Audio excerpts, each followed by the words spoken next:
Shalom teman-teman semua, selamat berjumpa di Kones Channel. Di channel ini Anda akan mendengarkan, bahkan menyaksikan di video-video yang kami akan sajikan, video-video yang terbaik yang akan mengubah hidup Anda dan juga paradigma Anda. Selamat menyaksikan.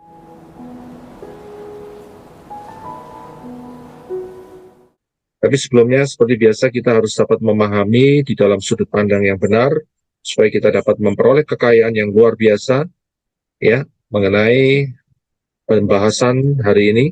Dan saudara harus juga kembali ke akar pola Ibrani yang benar dengan sudut pandang yang benar, yaitu setelah kematian dan kebangkitan daripada Yeshua. Ya, saya akan lanjutkan. Karena di dalam sudut pandang dan akar pola Ibrani yang benar, maka kita akan mendapatkan kekayaan yang luar biasa, kekayaan yang dahsyat, dan di luar akar pola Ibrani yang benar itu miskin. Untuk memahami session yang ketujuh daripada time travel ini, kita harus ingat bahwa di tangan saudara, di tangan saya, ada kitab yang daripada Bapak Yahweh, yaitu Tanak dan Brit Gadasa, yang di dalamnya sudah mencatat semua peristiwa, baik itu sejak penciptaan daripada Syamayim sampai nantinya di Yerusalem yang baru, itu sudah lengkap.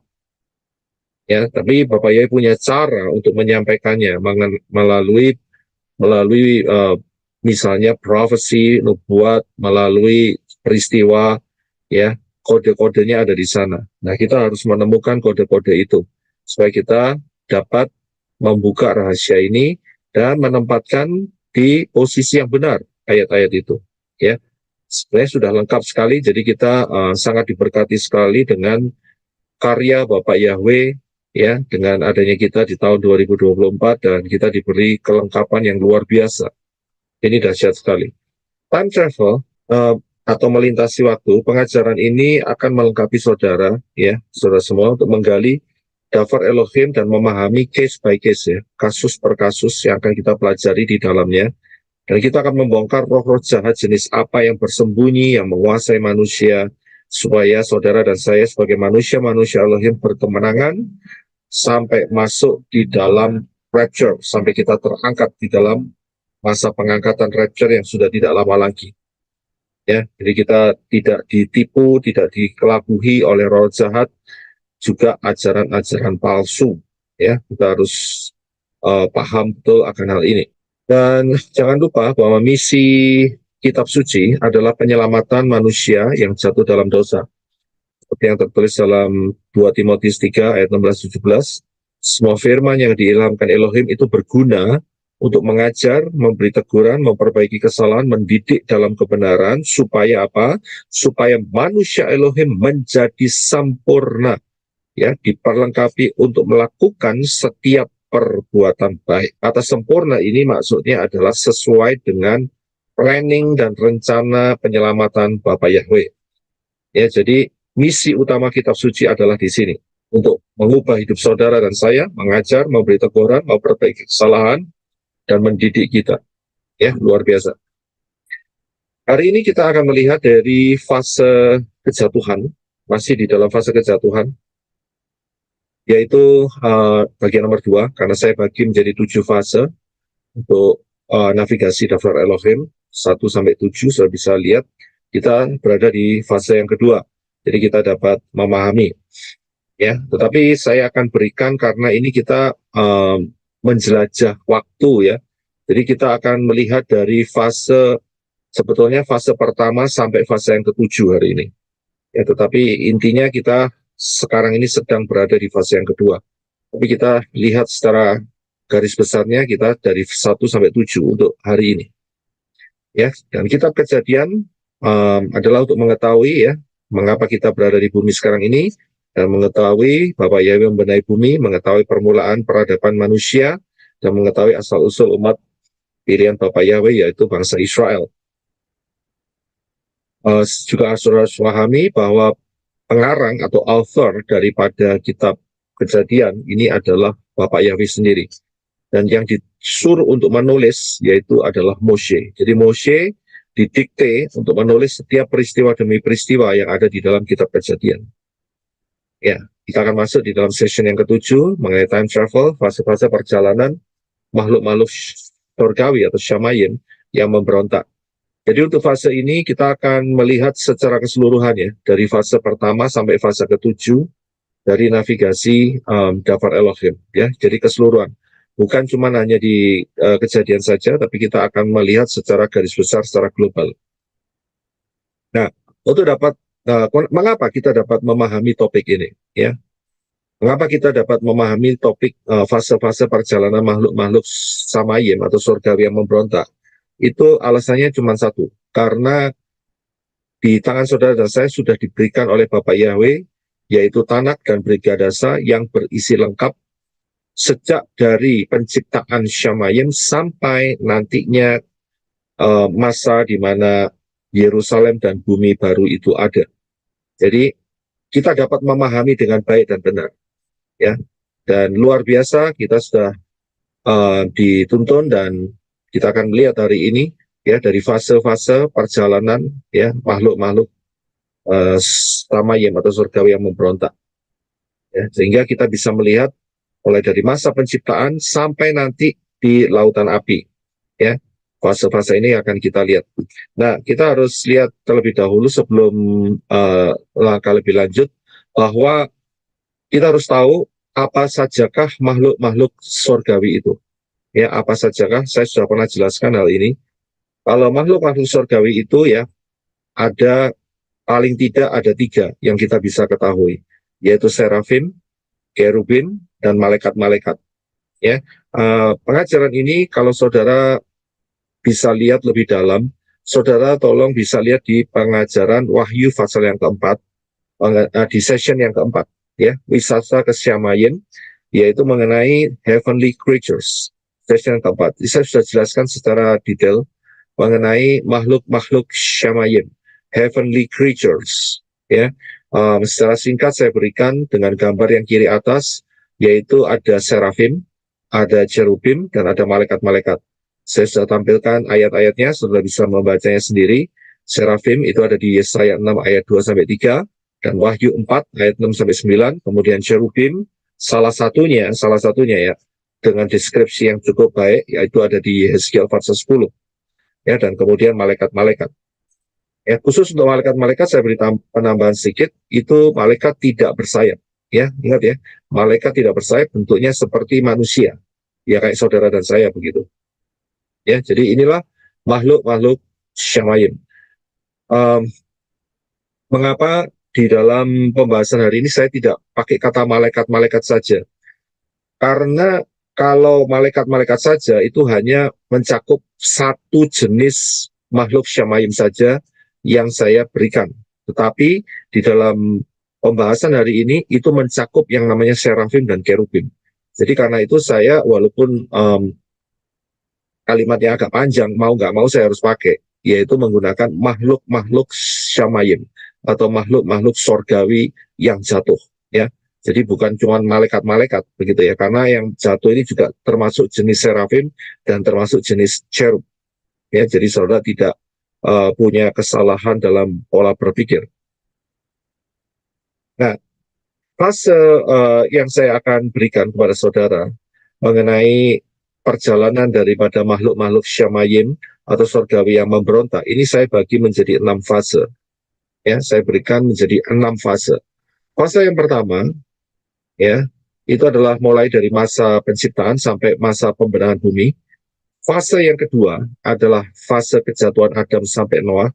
Fase yang ketiga adalah masa Noah sampai kematian Yeshua. Fase yang keempat adalah masa kebangkitan Yeshua sampai masa 666. Dan fase yang kelima adalah masa 666 sampai perang Armageddon. Dan kemudian fase yang terakhir, yaitu fase yang keenam, adalah masa perang Armageddon sampai kiamat. Ya, jadi saya bagi di dalam 6 masa. 6 masa ya. Jadi ini adalah kalau kita bisa lihat ini mulai dari penciptaan sampai nanti di masa kiamat. Ya, saya bagi menjadi 6. Kita khusus fokus kepada makhluk-makhluk surgawi yang memberontak, ya, yang memberontak. Kita akan melihat fase yang pertama, yaitu masa daripada penciptaan sampai di pembenahan bumi. Saya yakin saudara sudah sering mendengar, tapi nggak ada masalah karena yang di luar sana mungkin ada yang belum jelas. Ya, saya akan berikan penjelasannya. Jadi sejak malaikat atau makhluk-makhluk syama ini diciptakan oleh Bapak Yahweh, mereka diberi satu kapasitas yaitu free will, yaitu kehendak bebas untuk memilih. Ya, dan kita akan melihat fase daripada saat mereka diciptakan oleh Bapak Yahweh sampai di satu titik, yaitu di dalam Kejadian 1 ayat 2 yang berbunyi, bumi belum berbentuk dan kosong, kegelapan di atas permukaan samudra raya, roh Elohim mengeram di atas permukaan air itu. Nah, kita akan lihat dari masa jeda waktu ini. Apa yang terjadi? Yang terjadi adalah tercatat di dalam kitab Yehezkiel, pasal 28, ayat 12 sampai 19, dan kitab Yesaya 14, ayat 12 sampai 16. Jadi, fase atau masa di mana sejak diciptakannya para makhluk syamayim, sorgawi, sampai bumi ini tidak berbentuk, di dalam Kejadian 1 ayat 2, di sana ada peristiwa. Ya, di sana ada peristiwa. Dan peristiwa ini tertulis di dalam kitab Yehezkiel dan Yesaya. Kita akan melihat apa yang terjadi. Kita akan baca di dalam Yehezkiel 28 ayat 12 sampai 19. Silakan Brother Henok. Terima kasih. Yehezkiel 28 ayat 12. Hai anak manusia, merataplah atas Raja Tirus, dan katakanlah kepadanya, beginilah firman Tuhan Yahweh, engkaulah meterai kesempurnaan penuh hikmat dan sempurna dalam keindahan. 13. Engkau pernah berada di Eden, taman Elohim. Setiap batu yang berharga menjadi selubungmu, yaspis merah, krisolit, dan berlian, batu pirus, krisopras, nefrit, lazarut, batu darah, malakit, juga emas. Keahlian tamborin dan serulingmu telah dipersiapkan dalam dirimu pada hari engkau diciptakan. 14. Engkau adalah kerub yang diurapi yang berjaga-jaga, dan aku telah menempatkanmu di gunung Elohim yang kudus, tempat engkau berada. Engkau berjalan naik dan turun di tengah-tengah batu-batu api. 15. Engkau sempurna di dalam jalanmu sejak hari engkau diciptakan sampai terdapat kesalahan yang ditemukan di dalammu. 16. Melimpahnya barang daganganmu telah membawa kekerasan datang ke tengah-tengahmu, dan engkau telah berbuat dosa, maka aku menyingkirkan engkau dari gunung Elohim. Aku akan menghancurkanmu dari tengah-tengah batu-batu api, hai kerub yang berjaga-jaga. 17. Engkau menjadi tinggi hati karena keindahanmu, dan engkau merusak hikmatmu karena kemegahanmu. Aku telah melemparkan engkau ke bumi, dan aku akan menaruh engkau di hadapan raja-raja, sehingga mereka dapat melihat engkau. 18. Engkau telah mencemarkan tempat kudusmu dengan banyaknya kecuranganmu, ketidakjujuran dalam berdagang. Jadi aku menyalakan api dari tengah-tengahmu. Api itu akan melahapmu, dan aku akan menjadikan engkau abu di atas bumi, di hadapan semua yang melihat engkau. 19. Semua yang mengenal engkau di antara bangsa-bangsa akan tertegun melihatmu. Engkau akan menjadi kengerian, dan engkau akan lenyap untuk selamanya. Ya, terima kasih. Kalau kita lihat di dalam Yehezkiel 28 ayat 12 sampai 19 ini, ya, makhluk-makhluk syamayim yang dimaksudkan di sini adalah para kerub.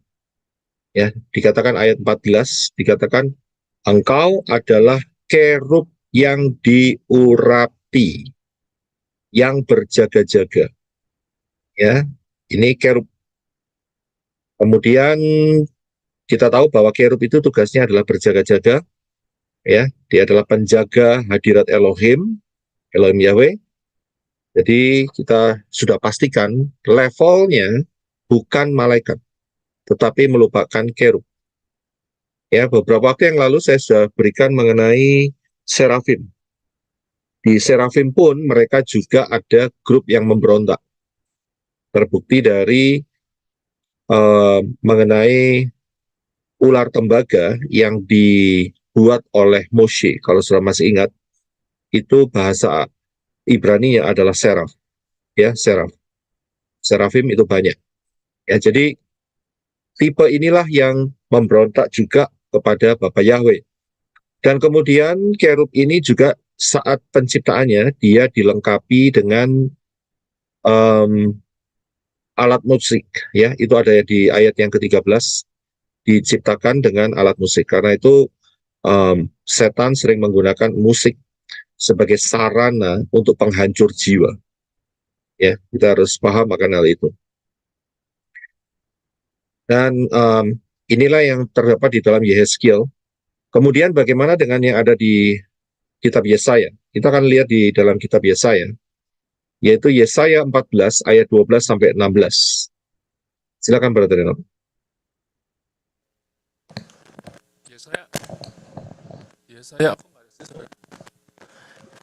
Yesaya 14 ayat 12. Betapa engkau telah jatuh dari Syamaim, hai Helel ben Sakar, engkau telah dihempaskan ke bumi, hai yang melemahkan bangsa-bangsa. 13. Sebab engkau telah berkata dalam hatimu, aku akan naik ke langit, aku akan mendirikan tataku di atas bintang-bintang Elohim, dan aku akan duduk di bukit pertemuan di sebelah utara. 14. Aku akan naik melebihi ketinggian awan-awan, aku akan menyamai yang maha tinggi. 15. Namun ke alam maut engkau akan turun ke dalam dasar lubang itu. 16. Mereka yang melihatmu akan menatap kepadamu, mereka akan mengamatimu. Inikah orang yang menggetarkan bumi, yang mengguncangkan kerajaan-kerajaan? Ya, terima kasih. Ya, jadi saudara bisa lihat di antara peristiwa penciptaan daripada para makhluk-makhluk Syamayim. Terima kasih, saya diingatkan oleh Sister Trivena, saya salah tulis, bukan makhluk ya, tapi makhluk. Ya, jadi saudara bisa memperbaiki sendiri. Ini kesalahan tulis. Sejak daripada penciptaan makhluk-makhluk Syamayim ini sampai bumi, ya, yang dinyatakan belum berbentuk dan kosong, dua peristiwa di dalam Yehezkiel dan Yesaya inilah yang mewakilinya. Inilah penjelasannya bahwa ada peristiwa pemberontakan karena mereka, ya, mencoba untuk mengambil kemuliaan Elohim, ya, mengambil kemuliaan Elohim, dan dikatakan bahwa mereka dilemparkan ke bumi, ya. Ayat 12 dikatakan engkau telah dihempas ke bumi, hai yang melemahkan bangsa-bangsa, ya, dan mereka dihempaskan ke bumi, ya. Jadi inilah peristiwa yang terjadi. Dan kalau kita bisa melihat, ya, mengapa, pertanyaannya begini ya, mengapa makhluk-makhluk Syamayim berani memberontak kepada Yahweh, ya, mengapa makhluk-makhluk Syamayim berani memberontak kepada Yahweh? Kira-kira apa yang menyebabkan mereka berani memberontak? Silakan saudara raise 3 orang saja. Trivena, Bro Adi, silakan, dan Brother Yeditya. Oke, silakan Trivena, Sister Trivena. Ya, seperti yang dijelaskan dalam pelajaran juga, mereka memberontak karena belum melihat adanya hukuman kekal, yaitu lautan api itu, Pak. Ya, oke, terima kasih Bro Adi. Ya Pak, saya menambahi apa yang Sister Vena sampaikan, karena paling banter nanti dibuangnya juga ke bumi, karena lautan apinya belum ada waktu itu Pak. Oke, terima kasih Brother Yeditya. Karena mereka merasa iri kepada manusia. Iri kepada manusia. Oke, ya, kalau untuk jawaban iri kepada manusia, saat itu manusia belum diciptakan. Ya, terima kasih untuk semua jawabannya. Jadi jawabannya adalah mengapa, dari pertanyaan mengapa makhluk-makhluk Syamayim berani memberontak kepada Elohim Yahweh, itu karena mereka tidak melihat lautan api pada saat itu. Ya, mereka tidak melihat lautan api, dan yang mereka lihat hanya bumi saja. Karena di dalam kitab Kejadian 1 ayat 1 dikatakan bahwa Elohim menciptakan Syamayim dan bumi. Cuman 2. Cuman itu saja. Ya. Dan mereka tidak melihat adanya possibility atau kemungkinan mereka akan terbuang dan tersiksa untuk selama-lamanya. Nah, ini merupakan satu catatan penting, bahwa inilah merupakan ujian pertama dan terakhir. Bayangin saudara, ini ujian pertama dan terakhir untuk makhluk-makhluk Syamayim, apakah mereka mau taat dan setia kepada Elohim Yahweh atau sebaliknya, tanpa adanya ancaman lautan api. Saya bisa lihat, jadi tanpa adanya ancaman, disitulah akan terlihat ya kualitas apakah dia setia atau tidak setia.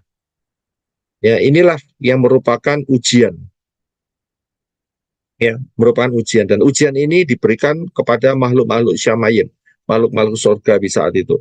Dan ujiannya itu dengan satu risiko, yaitu kalau mereka salah pilih, ya bubar, begitu ceritanya. Mereka harus keluar dari Syamayim. Tapi saat itu, saat mereka mempertimbangkan baik-baik, dipertimbangkan, mereka bukan makhluk-makhluk yang bodoh ya, bukan ya. Mereka makhluk-makhluk yang sudah melihat Syamayim begitu keindahannya, melihat bumi begitu keindahannya, ya, dan mereka punya hak pilih untuk mau minta disembah sebagai Elohim saat itu, atau mereka tetap merendahkan hati, tetap menyembah Elohim Yahweh saat itu. Dan inilah merupakan ujian pertama dan terakhir. Dan mereka sudah mempertimbangkan baik-baik. Dan apa yang terjadi saat mereka mempertimbangkan, dan betul, ya, kalau aku memberontak, maka pasti dibuang ke bumi. Dan itu betul, saudara. Tadi kita sudah baca ayat-ayatnya, yaitu di dalam Yesaya 14 ayat 12. Engkau dihempaskan ke bumi. Yeskiel 28:17. Aku telah melemparkan engkau ke bumi. Saya bisa lihat ya. Jadi ke bumi dilemparkan, persis tepat seperti perkiraan mereka. Ya, tepat. Ya, jadi apa yang mereka sudah kalkulasikan itu tidak meleset. Tidak meleset sama sekali. Kalau mereka memberontak, maka mereka akan dibuang di bumi. Dan itu terjadi. Ya, jadi itulah peristiwa terjadinya saat di antara masa penciptaan dan masa pembenahan bumi. Ya, yes, yang pertama. Kemudian yang kedua adalah masa kejatuhan dari Adam sampai Noah. Ya, dari Adam sampai Noah. Ingat, bumi telah direnovasi. Kita sudah lihat ya di timeline time travel yang sebelumnya, saudara bisa lihat, saudara bisa pelajari. Dan kemudian di antara peristiwa Adam dan Noah, sepak terjang mereka adalah tidak lain adalah di dalam Kejadian 6 ayat 1 dan 2.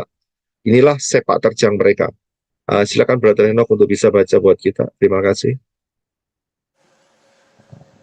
Kejadian 6 ayat 1 dan 2.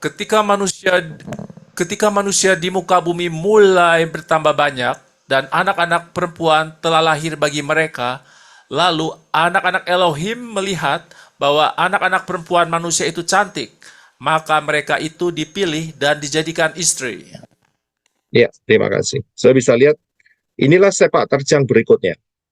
Ya, karena mereka sudah ada di bumi. Dan Bapak Yahweh merenovasi bumi. Mereka juga telah menipu Hawa, menjebak Hawa, dan akhirnya membuat Adam mengambil keputusan yang salah, yaitu memakan daripada buah pengetahuan baik dan jahat. Dan kemudian mereka mengambil satu tindakan, yaitu mereka mengawini perempuan-perempuan bumi. Dan sebagai akibatnya, apa yang terjadi?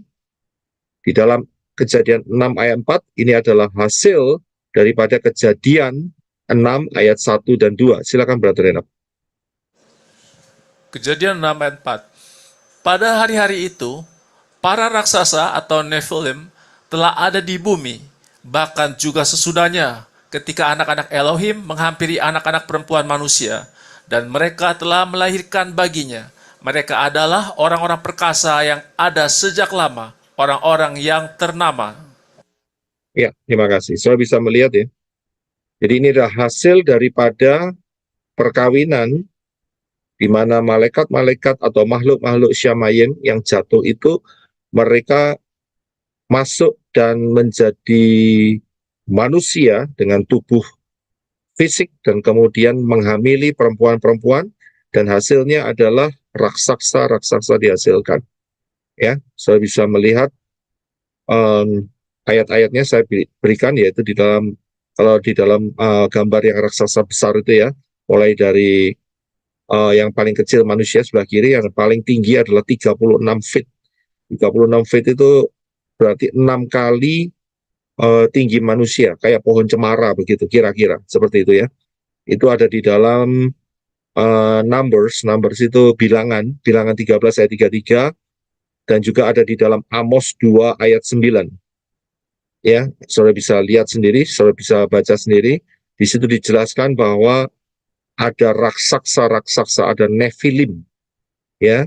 Dan setelah ditemukan di daerah Afrika, itu jejak daripada Nephilim. Bayangin aja, jejak kakinya itu setingginya hampir semanusia. Dari situ kita bisa lihat kira-kira tingginya berapa. Berarti apa yang dikatakan Dafar Elohim itu betul-betul terjadi. Ya, betul-betul terjadi. Ya, gambar atau pictures yang sebelah kanan, seorang laki-laki dengan baju kuning yang berdiri, di sebelahnya ada footprint atau jejak kaki, ya, yang mengeras, ya, dan jejak kaki itu adalah jejak kaki daripada raksasa. Dan ini kalau tidak salah baru ditemukan antara 10-20 tahunan ini, ya, tidak lama. Dan ini membuktikan bahwa apa yang dikatakan oleh Dafar Elohim adalah benar-benar nyata. Ya, jadi iman kita ini bukan iman asal-asalan, saudara. Iman kita itu ada fakta dasar buktinya juga, saudara. Ya, iman kita kepada Dafar Elohim. Nah, saya ada pertanyaan, apa alasan makhluk-makhluk sorgawi yang jatuh melakukan hal di atas? Maksudnya melakukan Kejadian 6 ayat 1 dan 2, yaitu menghamili perempuan-perempuan, anak-anak manusia. Apa yang menjadi alasan makhluk-makhluk sorgawi yang jatuh melakukan hal di atas? Saya beri 5 orang saja untuk kalau mau jawab. Silakan. Brother Paul, Saudari Vivi, tunggu ya, jangan buka mic dulu. Saya kasih 5 orang. Apa pendapat saudara?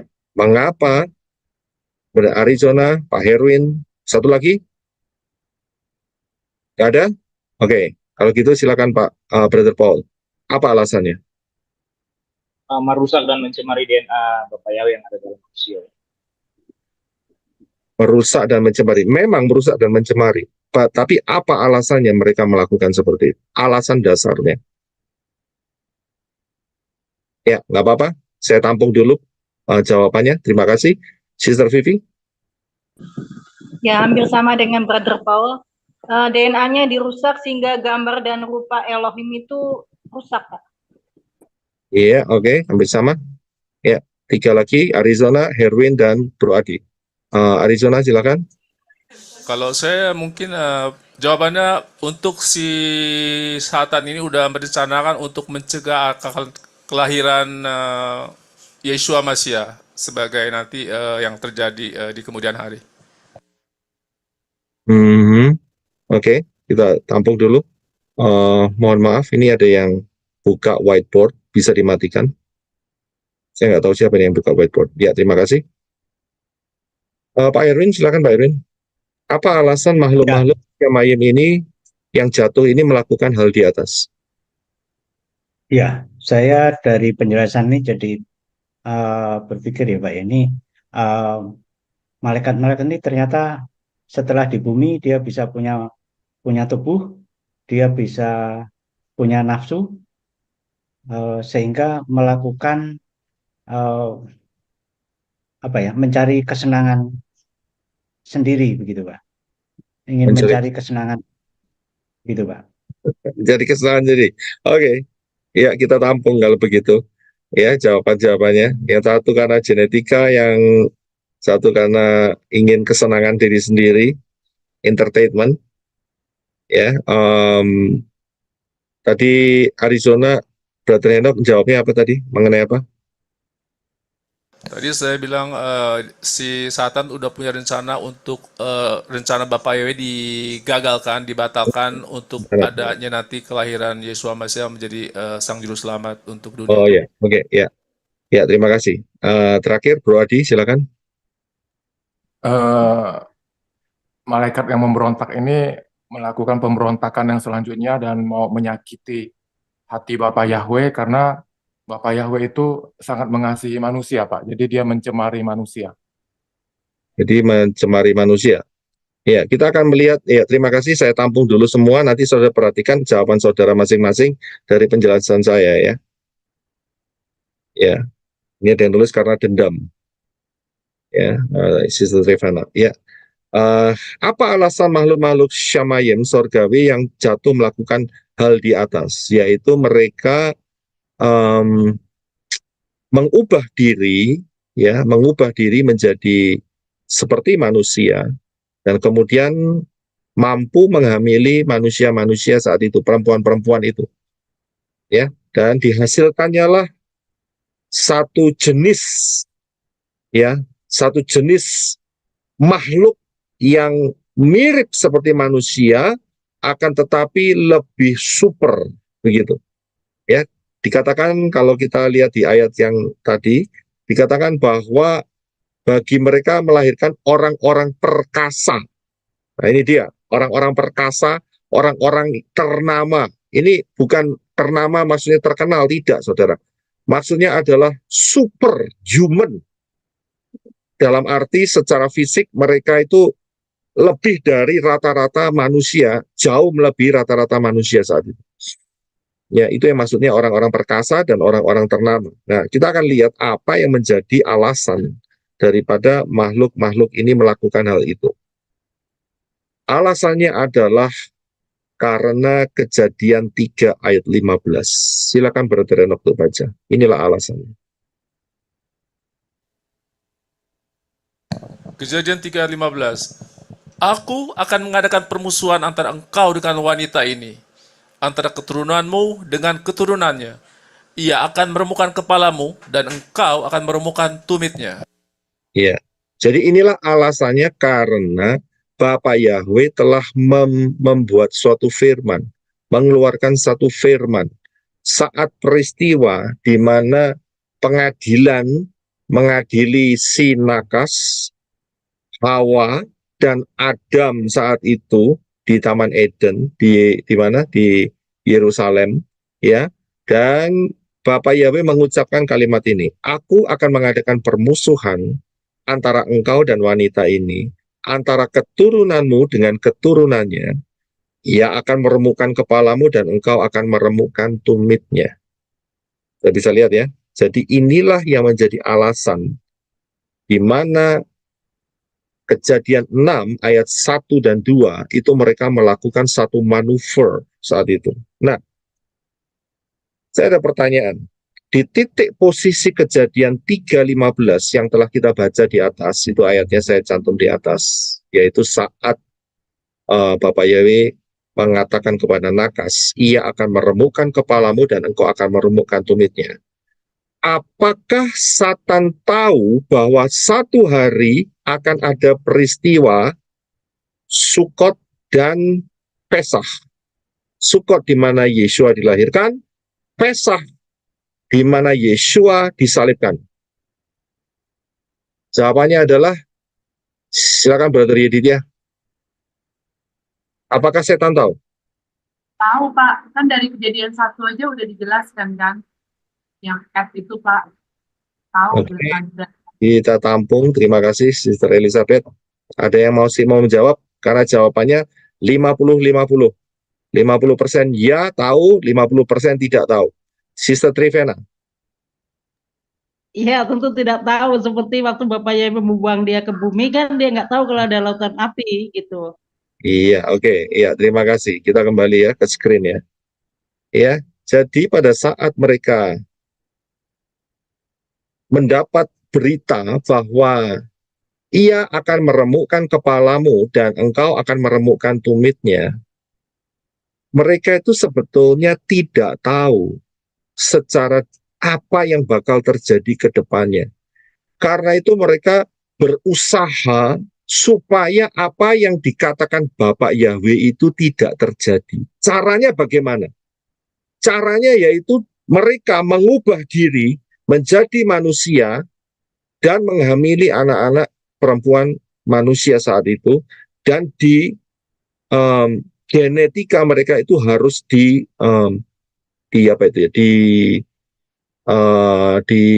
dikontaminasikan. Kita bisa lihat, jadi nggak murni, ya, sehingga apa yang dikatakan oleh Yahweh di dalam Kejadian 3:15, ia akan meremukkan kepalamu dan engkau akan meremukkan tumitnya, itu tidak akan terjadi. Caranya bagaimana? Dikontaminasi genetika daripada manusia. Sudah bisa lihat. Jadi sebetulnya dia itu tidak tahu. Ya, setan tidak bisa melihat ke depan dari titik poin Kejadian 3:15 ya. Dari titik poin Kejadian 3:15, dia tidak tahu bakal seperti apa. Saudara dan saya tahu karena kita sudah melewati masa itu. Sudah bisa lihat. Kalau di titik Kejadian 3:15, ya, setan pun tidak tahu apa rencana daripada Bapak Yahweh ke depannya. Begitu. Karena itu dia istilahnya itu memborbardir gitu. Ya, dengan cara apa? Ya sudah, manusia dikontaminasi dengan genetikanya setan, begitu. Ya. Tapi apakah berhasil? Ya kita tahu tidak berhasil, ya. Karena apa? Yang berhasil diselamatkan adalah Noah saat itu, ya. Nah, saya ada satu pertanyaan lagi. Apa yang dialami makhluk-makhluk Syamayim yang mengawini anak-anak perempuan manusia setelah peristiwa air bah? Apa yang dialami? Silakan Brother Yedidya. Mati semua, Pak. Mati semua. Ini roh-roh nggak mungkin mati. Namanya roh tidak bisa mati. Makhluk-makhluk Syamayim tidak bakal mati. Ya, kita tampung. Ada lagi yang mau jawab nggak? Apa yang dialami oleh makhluk-makhluk Syamayim yang berupa roh? Silakan Brother Walwer. Dibelenggu, Pak. Dibelenggu. Seperti di Sungai Efrat dan di tempat-tempat di lautan api begitu, Pak. Dibelenggu intinya. Ya, lautan api saat itu belum ada. Terima kasih untuk jawabannya. Jadi, untuk menjawab pertanyaan ini, apakah yang dialami oleh makhluk-makhluk Syamayim, ya, yang mengawini anak-anak perempuan manusia setelah peristiwa air bah? Terima kasih untuk semua jawabannya. Yaitu adalah terdapat di dalam 2 Petrus 2 ayat 4. Silakan Brother Enoch. 2 Kepa 2. 2 Petrus pasal 2 ayat 4. Jika Elohim tidak menyayangkan malaikat-malaikat yang telah berdosa, sebaliknya Dia telah menyerahkan mereka ke dalam belenggu-belenggu kegelapan agar ditahan sampai hari penghakiman untuk dilemparkan ke dalam neraka. Ya, terima kasih. Saudara bisa melihat, dan pengajaran ini saya sudah berikan di dalam pengajaran Wahyu pasal 9, mengenai sangkakala kelima, dan Wahyu 9, sangkakala ke-6, yaitu Sungai Efrat. Kalau saudara lupa, saudara mohon bisa mempelajarinya kembali di 2 pengajaran ini. Ya, sangkakala kelima dan sangkakala ke-6.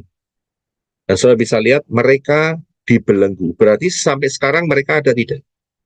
Ada, saudara. Ya, dan apakah direncanakan untuk dilepas? Iya, Pak. Iya. Berapa lama? Sebentar. 3,5. 3,5 tahun. Sebentar, Pak, pada 20 tahun. Ya, mereka hanya dilepas selama 5 bulan. Kalau saudara memperhatikan di Wahyu 9, ya, sangkakala 5 dan sangkakala 6, mereka diberikan kuasa untuk menyiksa manusia. Manusia mencari mati tapi tidak mati, tidak bisa mati, dan mereka dikasih kuasa untuk menyiksa manusia 5 bulan. Saya bisa lihat, memang kekuasaan anti-Hamasya adalah 3,5 tahun.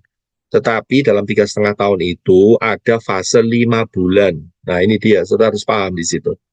Ya, paham ya. Jadi mereka ini dibelenggu, saudara, ditahan. Di mana ditahannya? Nah itu dia, itu ada petanya itu di mana? Yaitu tempat apa itu namanya? Sungai Efrat. Hadron Collider. Nah, kalau saudara coba cek ya di Google, di manakah Hadron Collider di Europe, ya di Eropa. Nah, disitulah titiknya. Di situ dulunya itu ada yang namanya kuil Apollo. Karena itu ya di pembahasan Wahyu 9 itu dikatakan bahwa penguasa mereka namanya Apollyon. Saya bisa lihat ya sampai sekarang ada, saudara. Dan kemudian beberapa juga ditahan di Sungai Efrat. Kalau saudara lihat di Sungai Efrat itu sekarang sudah mulai mengering dan keluar ada nampak gua-guanya di sana dan ada suara-suara erangan daripada ini dia malaikat-malaikat atau bukan malaikat, makhluk-makhluk Syamayim yang memberontak yang ditahan di sana. Ya, paham ya? Jadi mereka dibelenggu. Nanti saudara akan bisa lihat buktinya. Apa yang saya paparkan di sini. Ya, apa yang saya paparkan. Saudara lihat selanjutnya. Nah, kita akan melihat masa yang ketiga, yaitu masa Noah sampai masa kematian Yeshua HaMashiach.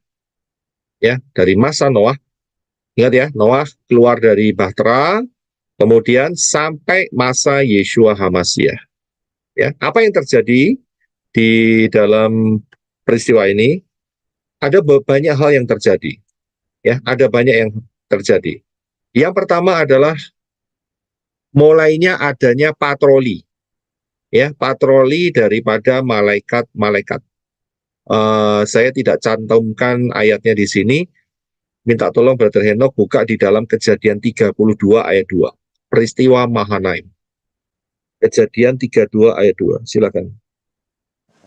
Kejadian 32 ayat 2. Ketika dia melihat mereka, berkatalah Yakub, inilah perkemahan Elohim. Maka dia menyebut nama tempat itu Mahanaim. Iya, terima kasih. Saudara bisa lihat peristiwa ini terjadi untuk memberikan clue. Saudara clue ya, tahu clue. Clue itu apa ya? Petunjuk. Ya, petunjuk. Terima kasih, Brisco. Ya, terima kasih. Ya. Jadi memberikan petunjuk bahwa setelah peristiwa Noah, setelah peristiwa raksasa-raksasa itu, ya, Bapak Yahweh melepas malaikat-malaikat Syamayim yang setia kepada Bapak Yahweh untuk patroli, saudara. Ya, untuk patroli. Ya. Untuk mengelilingi bumi. Cari, ini masih ada ndak roh-roh jahat yang berusaha untuk mengawini manusia dan membuat raksasa. Ternyata ada, tetapi kapasitasnya tidak sebanyak sebelum peristiwa air bah. Ada, yaitu di dalam Bilangan 13 ayat 33. Bisa bantu Hentok untuk bisa baca karena saya nggak cantumkan di sini, terlalu panjang nanti. Bilangan 13 ayat 33. 33, Bilangan 13 ayat 33. Dan di sana kami telah melihat raksasa-raksasa keturunan Enak yang berasal dari para raksasa. Maka di mata kami menjadi seperti belalang, dan demikian pula lah kami di mata mereka. Kemudian Ulangan 13 ayat 11. Ulangan 3 ayat 11. Sebab hanya Og, Raja Bashan, yang tinggal hidup dari sisa-sisa manusia raksasa. Lihatlah, ranjangnya adalah ranjang dari besi. Bukankah itu masih ada di kota Raba Bani Amon? 9 hasta panjangnya dan 4 hasta lebarnya, menurut hasta manusia biasa. Ya, jadi disebut Raja Og itu adalah keturunan raksasa. Kemudian 2 Samuel 21 ayat 16 sampai 22. 2 Samuel ayat 21. Ayat 16. Pasal 21. Ya, 2 Samuel pasal 21 ayat 16. Dan Yisbi Benob yang adalah anak Rafa, keturunan raksasa, berat temboknya 300 shikal perunggu, dan dia diperlengkapi dengan sebuah pada pedang baru. Bahkan dia berkata untuk memukul kalah Daud. 17. Lalu Abisai, anak Zeruya itu membantunya dan memukul kalah orang Filistin itu, serta membunuhnya.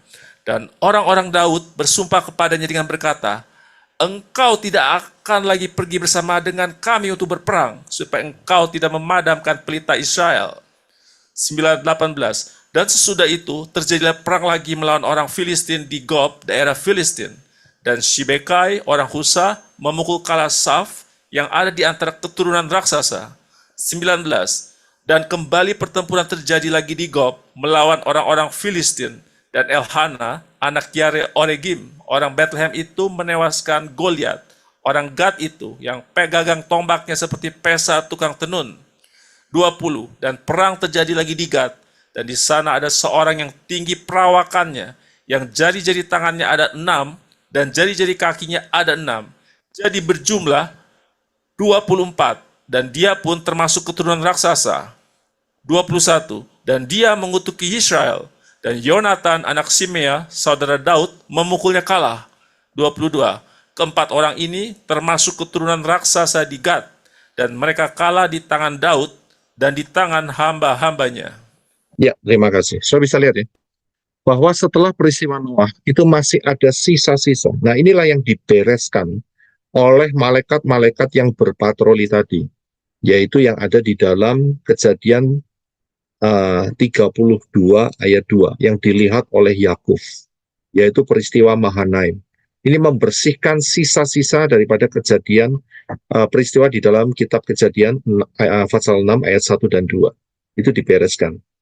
Ya, jadi inilah progresnya. Dan di masa ini, sejak Noah keluar dari Bahtera sampai ya kematian Yeshua, bukan cuma hal ini aja yang terjadi, tetapi juga ini yang terjadi, saudara, yaitu fase terciptanya agama-agama pagan, mulai dari Nimrod, Tamus, Ratu Sorga, kemudian penyembahan kepada rasi-rasi bintang, ya, pasukan perwira-perwira langit atau pasukan langit, ya, kemudian agama-agama dunia, Helenisme, dan banyak hal ya, termasuk martabak dan terang bulan, ya, termasuk Arab Yunani, ya. Jadi inilah cikal bakalnya itu ada di situ, ya, saudara dapat memahami ya. Inilah yang terjadi, bukan cuma pembersihan alam roh yang mencemari terjadinya raksasa, tetapi di fase ini ya setan itu bergerak, ya, makhluk-makhluk sorgawi yang memberontak itu bergerak melalui banyak cabang. Jadi mereka itu bikin yang namanya branch office, ya, itu kalimat kerennya itu kantor cabang, branch office, ya, branch office-nya di banyak tempat, ya, karena saat itu masih ingat bahwa melalui peristiwa Babel,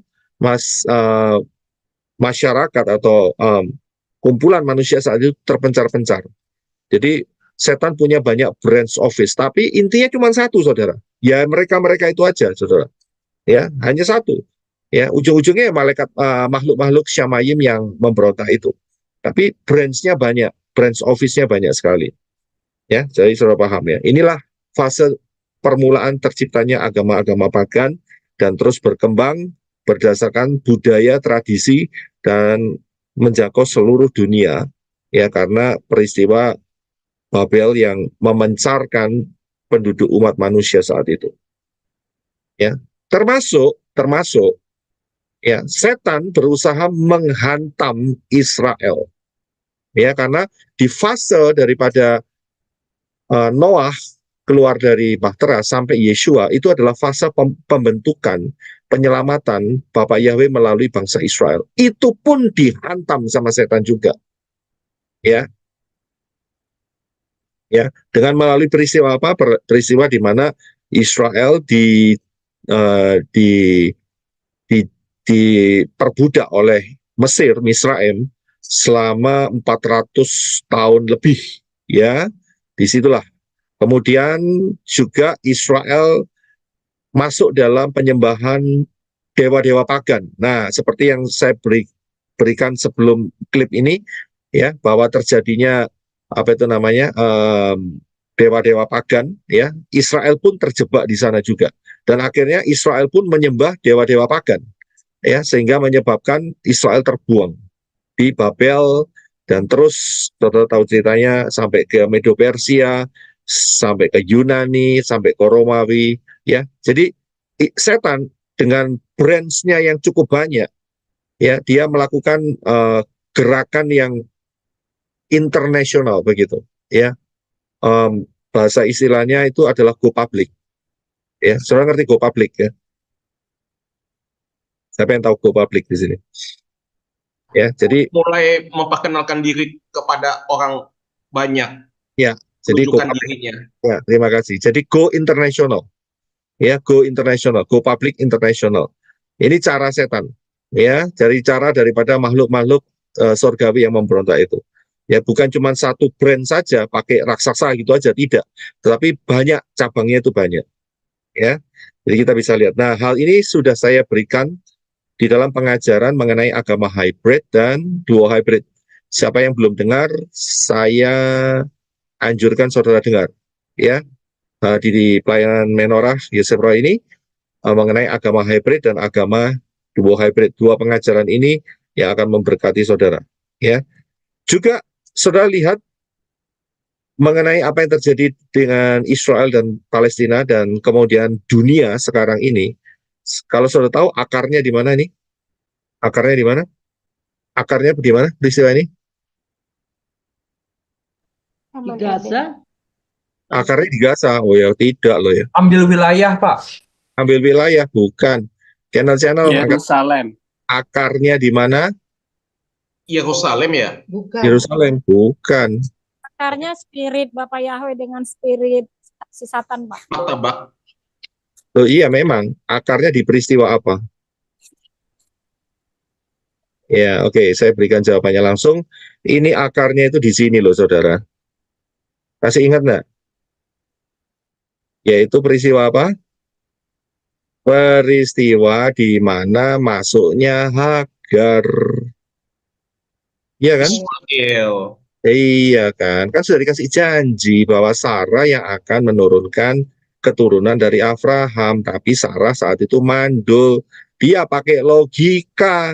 Aku mandul gimana caranya? Yes, tak kasih no Hagar. Hagar ini dapat dari mana? Hagar ini dapat dari saat Mitsraim. Misraim, ya. Avram pergi ke Misraim karena ada kelaparan. Masuklah si Hagar, ya kan?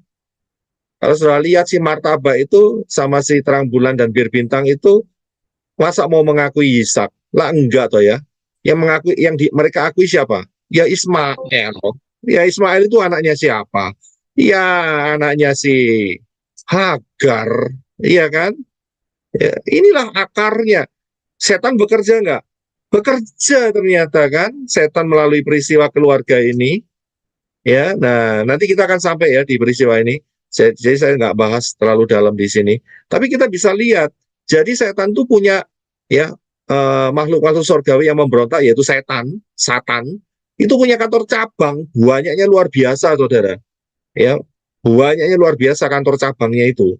Dan kemudian menggunakan peristiwa Avram dan Sarai saat itu. Ya, inilah akarnya.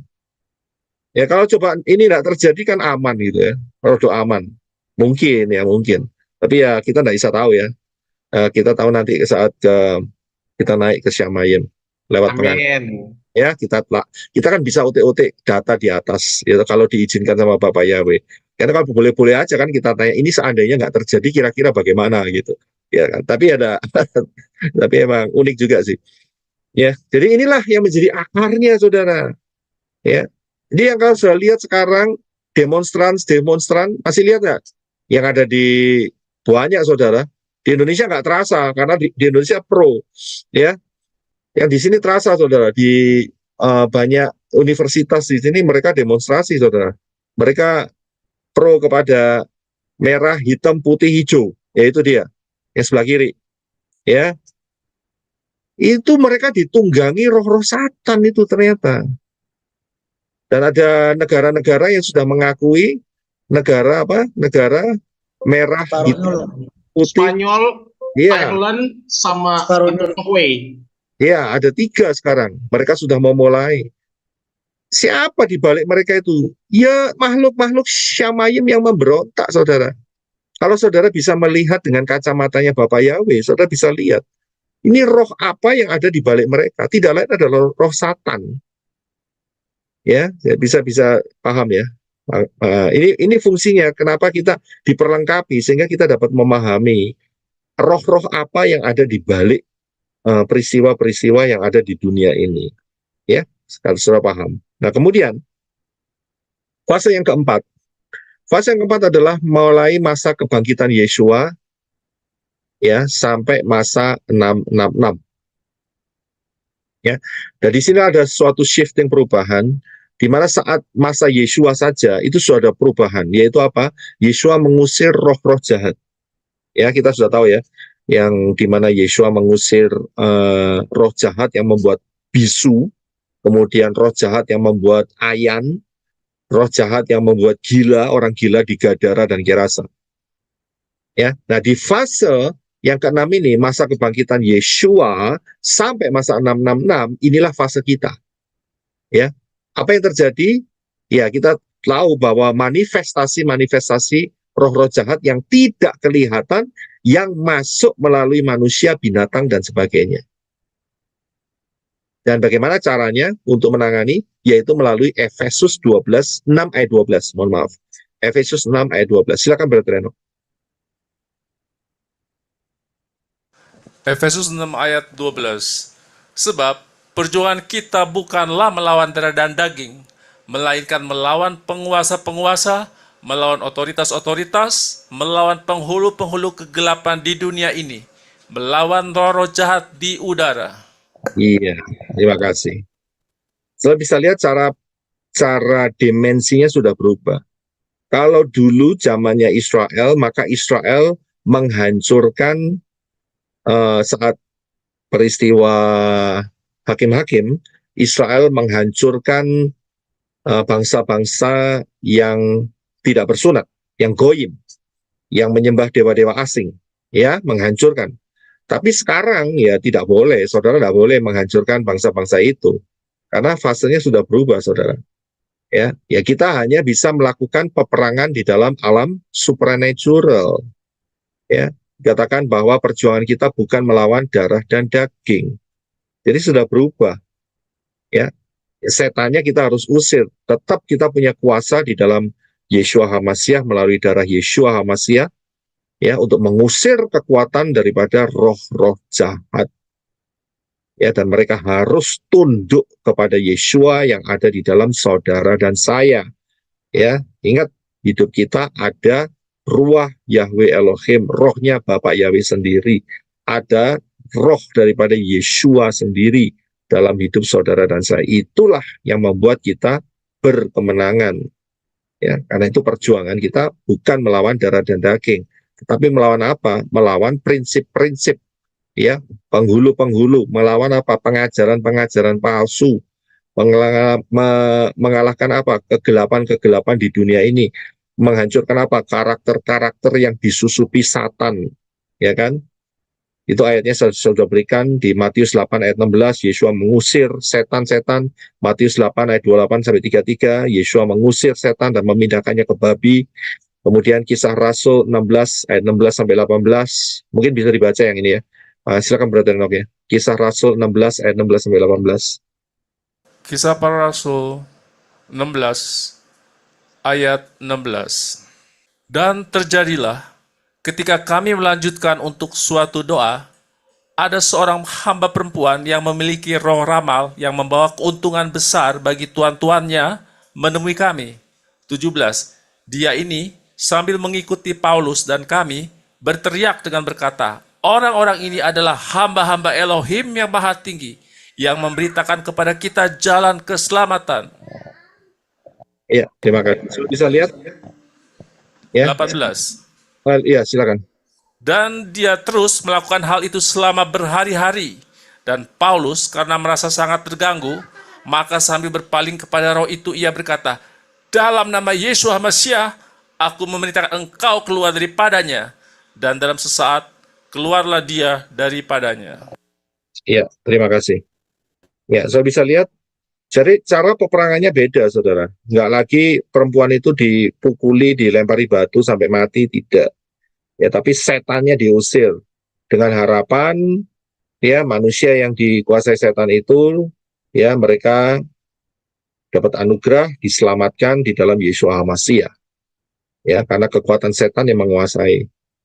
Ya, dari sini kita bisa melihat, saudara, roh-roh apa yang ada di balik manusia-manusia yang bersembunyi di tudung, yang bersembunyi di manakah setan-setan bersembunyi, ya, kemudian yang bersembunyi di ekor sinaga, Wahyu 12, dan juga di spirit Kain, ya, saudara bisa mendeteksi semua roh apa yang ada di balik-balik itu semua, ya, saudara bisa memahami, ya, roh apa yang benci, ya, dengan pengajaran di pelayanan menorah. Ya, saya mendapatkan informasi bahwa ada yang dulunya ikut pelayanan menorah dengan semangat, tetapi karena terpengaruh masalah pengajaran sunat, dia memutuskan untuk tidak ikut lagi pengajaran di pelayanan menorah. Saya bilang ya rugi sendiri. Ya, saya sudah jelaskan mengenai sunat posisinya, tetapi mereka lebih condong, ya, orang itu lebih condong bahwa prinsip sunat itu harus tetap diterapkan sekarang. Saya bilang ya keliru, salah, tidak pada tempatnya, tidak pada posisi yang benar. Sudah saya jelaskan ya melalui khotbah apa kapan hari. Ya, jadi masalah sunat itu ya rugi sendiri. Ya, kita bisa lihat sebetulnya roh apa yang menguasai orang itu, yaitu roh penyesat, pengajaran palsu, ya, karena tidak berdasarkan posisi yang benar setelah kematian dan kebangkitan Yeshua. Itu spirit loh, saudara. Itu spirit loh, nggak macam-macam loh. Bahaya, saudara. Ya, lihat, dulunya berapi-api untuk dengerin, ya, di pelayanan menorah, tapi begitu tahu mengenai posisi saya menyampaikan soal sunat, dia mundur. Saya bilang ya rugi sendiri, saya bilang. Ya, rugi sendiri. Tapi buat saudara dan saya, kita bisa melihat ya, kita bisa mendeteksi roh apa yang menguasai, yaitu roh pengajaran palsu. Ya, roh pengajaran palsu. Termasuk siapa lagi ya, termasuk saudara ngerti yang cuman kasih makan setahun sekali, ya, makan minum setahun sekali, ya, kita sudah bisa tahu roh apa yang di situ. Kalau saudara masih mau di bawah tudung itu, saya bilang, saudara rugi sendiri, ya. Saudara nggak akan ngefek kepada saya, nggak akan ngefek kepada pelayanan menorah, nggak akan, ya. Kalau sampai rapture terjadi, ya saudara akan lemah, dan kalau tidak terangkat, ya silakan komplain dengan pengajar setahun sekali.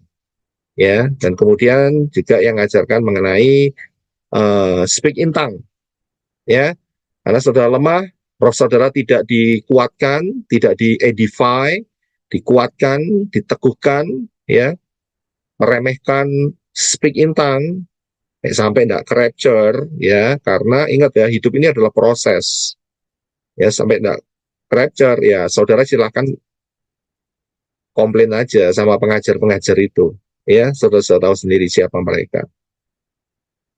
Jadi kita bisa mendeteksi roh-roh apa yang ada di balik itu semua. Ya, inilah yang saya maksudkan mengapa kita belajar mengenai time travel ini. Karena kita bisa mendeteksi lebih dalam. Ini roh apa yang di belakang. Ingat ya, kita tidak menghakimi ya. Kita tidak menghakimi, tapi kita melihat dari buahnya. Ya, dari buah pengajarannya, buah kehidupannya. Kita bisa melihat ini ada apa di balik, itu mendeteksi. Supaya tujuannya apa? Supaya tujuannya tidak ketularan. Ya, supaya saudara dan saya tidak ketularan.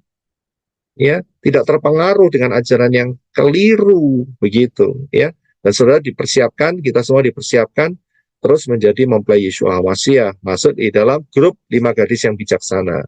Ya, kita harus paham di situ. Kemudian, fase yang kelima, ya, yaitu masa 666 sampai perang Armageddon. Di fase ini, ya, Satan atau makhluk-makhluk surgawi yang memberontak, mereka dikasih kuasa penuh, yaitu menguasai bumi selama 42 bulan atau 3,5 tahun. Wahyu 13 ayat 5. Ya, silakan Brother Enoch. Wahyu 13 ayat 5. Wahyu 13 ayat 5. Kepadanya diberikan sebuah mulut yang penuh dengan kesombongan dan hujatan, dan kepadanya diberikan kuasa untuk terus melakukan selama 42 bulan. Ya, terima kasih. Saya sudah berikan pengajaran ini di pengajaran masa 666, 3,5 atau 7 tahun. Saya sudah berikan di sana, saudara yang belum mampir, silakan belajar di sana. Saya tidak memberikannya lagi karena sudah lengkap di sana. Saya sudah jelaskan bahwa masa anti Hamasiyah hanya 3,5 tahun. Jadi kalau saudara dengar, kalau masa anti Hamasiyah itu 7 tahun, dan kemudian pengajar itu mengajak saudara untuk mempersiapkan diri menghadapi anti Hamasiyah di dalam masa 3,5 tahun yang pertama, saya bilang itu pengajarannya palsu. Ya, pengajarannya palsu. Ya, jelas. Karena kita tidak masuk di dalam masa 666. Karena masa 666 hanya 3,5 tahun. Ya, jadi saudara harus paham. Hati-hati saudara, pengajar ini. Saya rasa saya perlu memberitahu saudara supaya saudara tidak terjebak ya. Pengajarnya adalah channel yang namanya Kawanan Domba. Kawanan apa itu namanya? Saya lupa namanya. Kawanan kecil akhir. Kawanan kecil. Ya, terima kasih. Kawanan kecil akhir zaman. Akhir zaman. Ya, itu channelnya di sana. Kawanan kecil akhir zaman, dia menyatakan bahwa mereka dipersiapkan untuk masuk dalam masa 666 yang lamanya 7 tahun.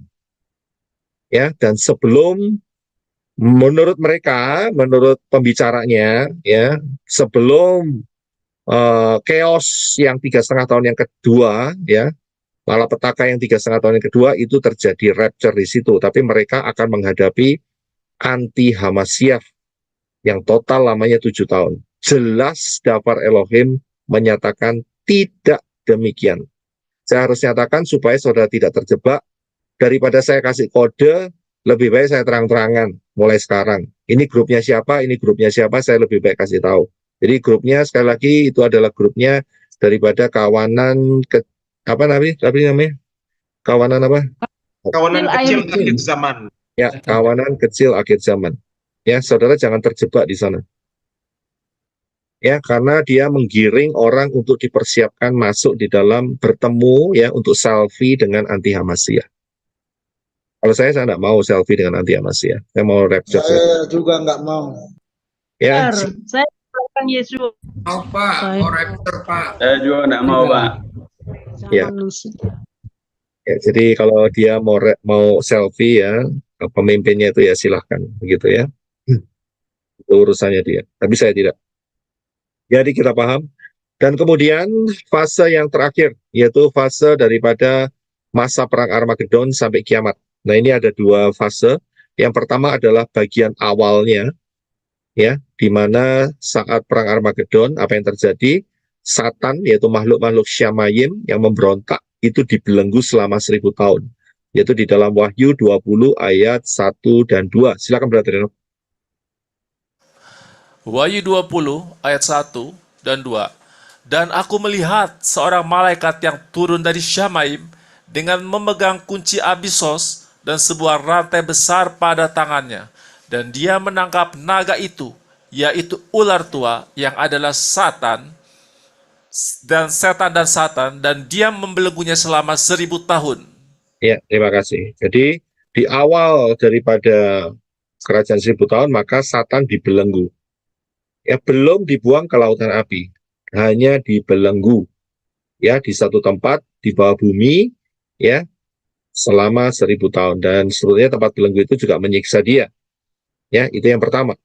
Kemudian setelah kerajaan 1000 tahun hampir berakhir, maka terjadilah peristiwa ini, yaitu Wahyu 20 ayat 7 sampai 9. Silakan Brother Reno.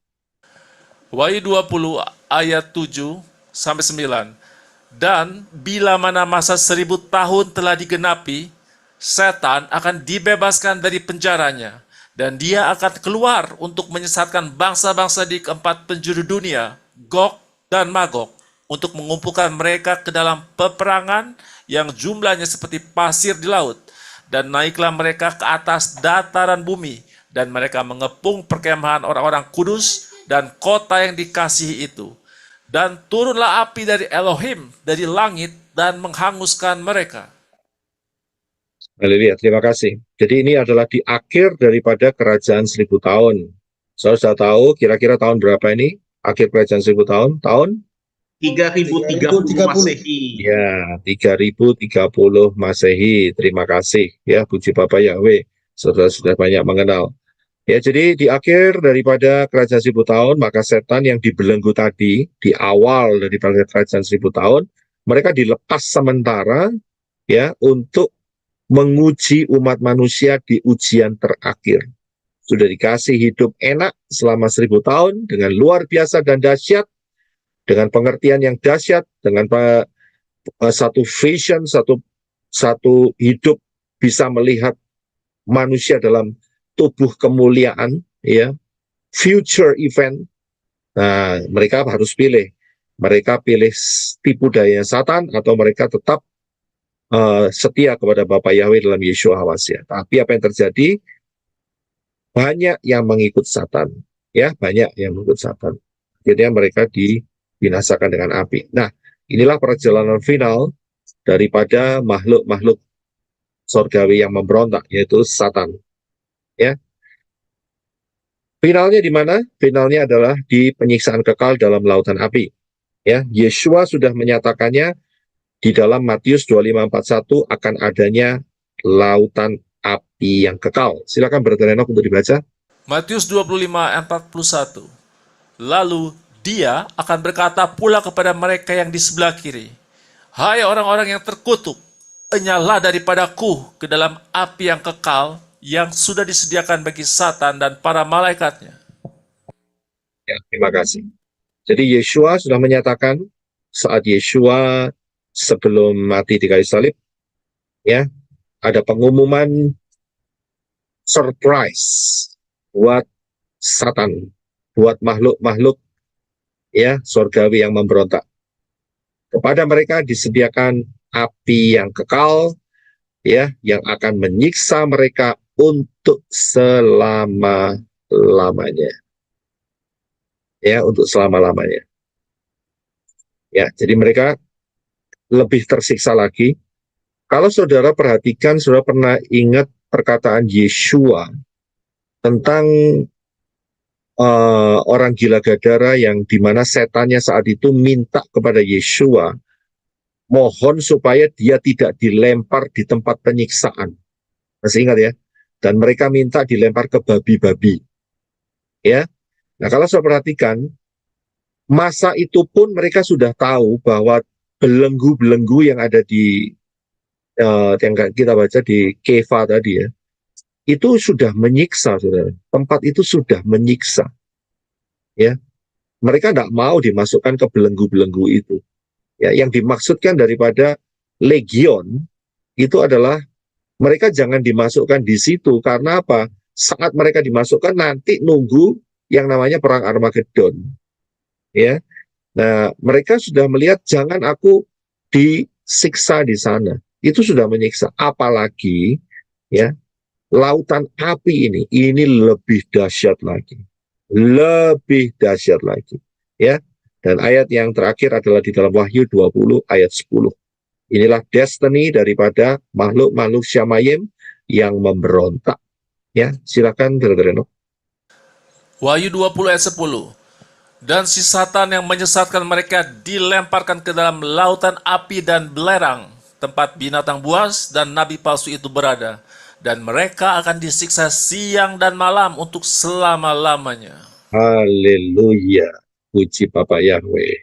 Luar biasa. Terima kasih Brother Enoch. Mereka akan disiksa siang dan malam untuk selama-lamanya. Maksudnya itu bukan ada siang dan malam di lautan api, nggak ada. Maksudnya apa? Siang dan malam ini maksudnya tidak berkesudahan. Ya, saya yakin kalau ada yang nguping, Roh Roja di sini akan merinding dengan ayat ini. Inilah destinimu. Ya, inilah destinimu. Mereka akan disiksa siang dan malam untuk selama-lamanya. Saya bisa lihat, inilah final perjalanan daripada makhluk-makhluk Syamayim sorgawi yang memberontak. Setan-setan ya dari segala jenis dan tingkatannya. Haleluya. Saya akhiri di sana.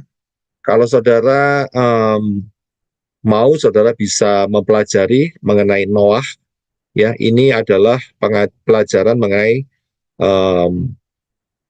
kejadian pasal yang ke-6 sampai yang ke-8.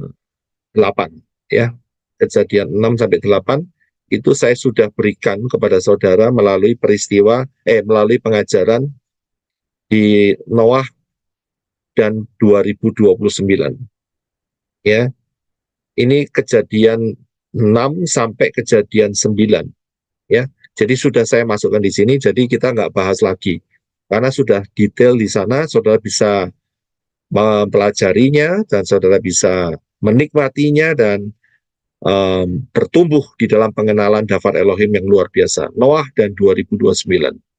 Ya, saudara bisa mendengarkan dari pengajarannya only, sehingga tidak perlu spend waktu atau menyediakan waktu sampai 2-3 jam. Karena kalau tidak salah mungkin sekitar 1 jam, 1 jam setengah. Ya, ini akan mencakup dari kejadian Fatsal yang ke-6 sampai yang ke-9. Dan besok saya akan persiapkan kepada saudara mengenai time travel dalam bentuk silsilah. Ya, dalam bentuk silsilah. Mungkin saudara kalau mau baca, silakan baca kejadian 10, ya, kejadian 10 dan 11, dan kemudian saudara bisa juga membaca di Matius pasal pertama mengenai silsilah, karena saya akan berikan saudara dalam hal silsilah, ya, Matius pasal yang pertama. Kemudian saudara juga bisa baca di Lukas pasal yang ketiga mengenai silsilah, ya, Lukas 3 ayat 23 sampai 38. Ya, kita akan lihat garis besarnya dulu, ya, mengenai silsilah. Jadi saudara bisa persiapkan, kalau saudara mau baca yang silsilah kejadian pasal 5, ya silahkan, kita sudah bahas soal itu. Ya, tapi 3 pasal itu mungkin saudara bisa baca untuk malam hari ini, atau sini malam, situ siang, ya. Siang, sore, malam, ya, saudara bisa baca, dan coba kita akan lihat titik-titiknya untuk menjadi berkat yang luar biasa. Dan hari ini kita sudah mencapai hampir 6.000 tahun sejak kejatuhan Adam dan Hawa. Tidak lama lagi kita akan ada rapture, ya. Kita sudah masuk di dalam 3,5 cycle Shemitah yang pertama. Segeralah masuk di dalam pintu keselamatan yang benar, yaitu Yeshua HaMashiach. Yoel 2:32 mengatakan bahwa barang siapa berseru dalam nama Yahweh akan diselamatkan, ya. Dan segeralah, jangan tunda-tunda, masuk dalam baptisan, karena baptisan di dalam nama yang benar, yaitu nama Yahweh, nama Yeshua, dan Yeshua HaMashiach, dan Ruah Yahweh Elohim, itu akan memeteraikan saudara. Ya, akan memeteraikan saudara. Karena Yeshua mengatakan, barang siapa dan dibaptis akan diselamatkan. Ya, perhatikan apa yang dikatakan oleh Yeshua. Setan saja, kalau kita lihat, ya, dia memperhatikan perkataannya Bapak Yahweh. Ya, keturunan perempuan ini akan meremukkan kepalamu, keturunanmu akan menggigit tumitnya. Itu saja diperhatikan loh sama setan. Ya, kalau saudara tidak memperhatikan Dafar, wah, lebih parah dari setan. Ya, jadi hati-hati saudara, jangan keras hati untuk yang mengatakan, baptis cuma sekali saja, dulu sudah di ayunan dibaptis sudah cukup. Saya bilang rugi sendiri. Ya, ingat loh, keselamatan itu saudara tidak bisa gandengan sama saya, saudara nggak bisa gandengan dengan pelayanan menorah, ya, dan manusia-manusia Elohim yang ada di pelayanan menorah, saudara nggak bisa gandengan, ya. Saudara jalan sendiri-sendiri, kita jalan sendiri-sendiri, saudara, ya. Jadi kalau ditanyain nanti sama malaikat yang disamain, dilihat loh, ternyata belum ada meterainya daripada Bapak Yahweh, belum ada meterai kepemilikan Yeshua HaMashiach dan Ruah Yahweh Elohim, ya jawabannya cuma satu, ditendang, gitu aja. Ya, nah kalau ditendang masuk kemana? Ya tidak lain adalah satu komplek dengan, yaitu tadi, di Wahyu pasal yang ke-20 tadi, ya, yaitu di dalam jadi apa itu namanya, jadi satu kampung dengan Satan dan malaikat-malaikatnya, ya. Jadi hati-hati, jangan sampai itu terjadi dalam hidup saudara. Dan setelah baptisan, ya, baptisan adalah langkah awal. Saudara harus belajar dafar, ya, jangan mengatakan sudah selesai, tidak, belum. Saudara banyak yang harus dikerjakan. Saudara harus tumbuh, berakar, bertumbuh, berbuah, dan setia, ya, dan kemudian masuk dalam 5 gadis yang bijaksana, dan akhirnya saudara akan masuk dalam rapture, ya. Puji Bapak Yahweh, Bapak yang berkati saudara sekalian. Haleluya. Shalom.